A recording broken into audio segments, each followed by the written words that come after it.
Okay, here we go. So this is Hair from the Autobiography of Malcolm X. Shorty soon decided that my hair was finally long enough to be conked. He had promised to school me in how to beat the barbershop's $3 and $4 price by making up Congoline and then conking ourselves. I took the little list of ingredients he had printed out for me and went to a grocery store where I got a can of Red Devil Lye, 2 eggs, and 2 medium-sized white potatoes. Then, at a drugstore near the pool room, I asked for a large jar of Vaseline, a large bar of soap, a large tooth comb and a fine tooth comb, one of those rubber hoses with a metal spray head, a rubber apron, and a pair of gloves. "Going to lay on that first conk?" the drugstore man asked me. I proudly told him, grinning, "Right." Shorty paid $6 a week for a room in his cousin's shabby apartment. His cousin wasn't at home. "It's like the pad's mine. He spends so much time with his woman," Shorty said. "Now you watch me." He peeled the potatoes and thin sliced them into a quart-sized mason fruit jar, then started stirring them with a wooden spoon as he gradually poured in a little over half the can of lye. "Never use a metal spoon, the lye will turn it black," he told me. A jelly-like starchy-looking glop resulted from the lye and potatoes, and Shorty broke in the 2 eggs, stirring real fast. His own conch and dark face bent down close. The congoline turned pale yellowish. "Feel the jar," Shorty said. I cut my hand against the outside and snatched it away.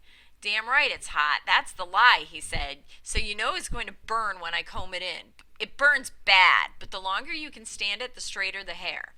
He made me sit down, and he tied the string of the new rubber apron tightly around my neck and combed up my bush of hair. Then, from the big Vaseline jar, he took a handful and massaged it all through my hair and into the scalp. He also thickly Vaselined my neck, ears, and forehead. "When I get to washing out your head, be sure to tell me anywhere you feel any little stinging." Shorty warned me, washing his hands, then pulling on the rubber gloves and tying on his own rubber apron. "You always got to remember that any congoline left in burns a sore into your head." The congoline just felt warm when Shorty started combing it in, but then my head caught fire. I gritted my teeth and tried to pull the sides of the kitchen table together. The comb felt as if it was raking my skin off. My eyes watered, my nose was running. I couldn't stand it any longer. I bolted to the wash basin. I was cursing Shorty with every name I could think of when he got the spray going and started soap lathering my head. He lathered and spray rinsed, maybe 10 or 12 times, each time gradually closing the hot water faucet until the rinse was cold, and that helped some. "You feel any stinging spots?" "No," I managed to say. My knees were trembling. "Sit back down then. I think we got it all out okay." The flame came back as Shorty, with a thick towel, started drying my head, rubbing hard. "Easy, man, easy," I kept shouting. "The first time's always the worst. You get used to it better before long. You took it real good, homeboy. You got a good conk."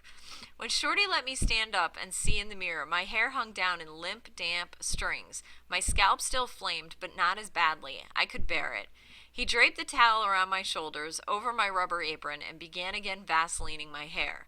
I could feel him combing straight back, first the big comb, then the fine-toothed one. Then he was using a razor very delicately on the back of my neck, then finally shaping the sideburns. My first view in the mirror blotted out the hurting. I'd seen some pretty good conks, but when it's the first time on your own head, the transformation after a lifetime of kinks is staggering. The mirror reflected Shorty behind me. We were both grinning and sweating, and on top of my head was this thick, smooth sheen of shining red hair.